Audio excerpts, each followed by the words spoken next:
Halo, selamat merayakan hari kenaikan Yesus Kristus ke surga yang kami sertakan dengan cerita anak-anak berdasarkan Alkitab. Shalom, hari ini Lause akan bercerita tentang kisah Tuhan Yesus naik ke surga. Tapi sebelumnya kita berdoa terlebih dahulu. Tuhan Yesus, terima kasih untuk penyertaan-Mu hari ini. Tiba saatnya Tuhan, kami akan mendengarkan firman-Mu. Kiranya Tuhan Yesus memberkati. Ini doa kami, dalam nama Tuhan Yesus kami berdoa. Amin. Cerita kita terambil dari Kisah Para Rasul 1, ayatnya yang ke-6 hingga ayatnya yang ke-11. Demikian firman Tuhan. Yesus terangkat ke surga. Maka bertanyalah mereka yang berkumpul di situ, "Tuhan, maukah Engkau pada masa ini memulihkan kerajaan bagi Israel?" Jawabnya, "Engkau tidak perlu mengetahui masa dan waktu yang ditetapkan Bapa sendiri menurut kuasanya. Tetapi kamu akan menerima kuasa kalau Roh Kudus turun ke atas kamu, dan kamu akan menjadi saksiku di Yerusalem dan di seluruh Yudea dan Samaria dan sampai ke ujung bumi." Sesudah ia mengatakan demikian, terangkatlah ia disaksikan oleh mereka, dan awan menutupnya dari pandangan mereka. Ketika mereka sedang menatap ke langit waktu ia naik, tiba-tiba berdirilah dua orang yang berpakaian putih dekat mereka, dan berkata kepada mereka, "Hai orang-orang Galilea, mengapakah kamu berdiri melihat ke langit? Yesus ini yang terangkat ke surga meninggalkan kamu akan datang kembali dengan cara yang sama seperti kamu melihat dia naik ke surga."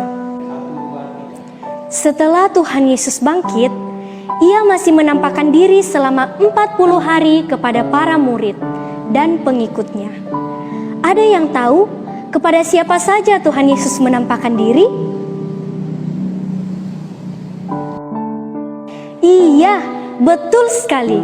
Kepada Maria Magdalena, murid-murid, perempuan-perempuan, dua murid di jalan ke Emmaus, dan yang terakhir ini, Tuhan Yesus menampakkan diri lagi kepada murid-murid sebelum ia terangkat ke surga.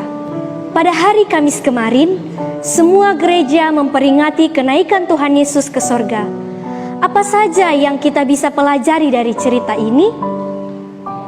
Yang pertama, Tuhan Yesus naik ke surga, membuktikan bahwa dia adalah Tuhan yang memiliki dunia ini dan juga surga. Yang kedua, Tuhan Yesus sudah selesai mengerjakan tugasnya di bumi, yaitu menebus dosa manusia dan menyelamatkan kita. Dan Yohanes 3 ayat 16 mengatakan bahwa siapa yang percaya kepadanya tidak akan binasa, tetapi memperoleh hidup yang kekal. Hidup kekal di mana ya? Iya, benar sekali. Hidup kekal di surga. Yang ketiga, Tuhan Yesus ke surga untuk menyediakan tempat bagi siapa yang percaya pada Tuhan. Nah, Lause mau tanya, siapa yang percaya buat Tuhan Yesus? Coba angkat tangannya. Lause melihat. Wah, bagus sekali. Kita yang percaya pada Tuhan Yesus sudah punya tempat di surga. Yang keempat, Tuhan Yesus ingin kita menjadi saksi. Apa ya saksi itu? Saksi itu adalah orang yang menceritakan suatu peristiwa yang dia ketahui kepada orang lain. Sekarang ini kan teman-teman sudah tahu bahwa Tuhan Yesus itu adalah Tuhan dan Juru Selamat dunia yang mati untuk menebus dosa kita dan bangkit menunjukkan bahwa dia menang atas maut dan naik ke surga untuk menyediakan tempat bagi yang percaya kepadanya. Mari kita ceritakan hal ini kepada papa, kepada mama, adik, kakak, semua orang yang ada di rumah, dan juga teman-teman di lingkungan rumah maupun di sekolah. Mau tidak teman-teman menjadi saksi? Ada yang mau? Ya, puji Tuhan.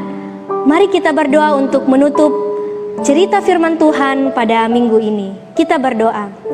Tuhan Yesus, terima kasih karena firman-Mu yang begitu indah, yang Tuhan sudah ajarkan kepada kami. Kiranya Tuhan Yesus memberkati firman ini. Ini doa kami Tuhan, dalam nama Tuhan Yesus kami berdoa. Haleluya, amin.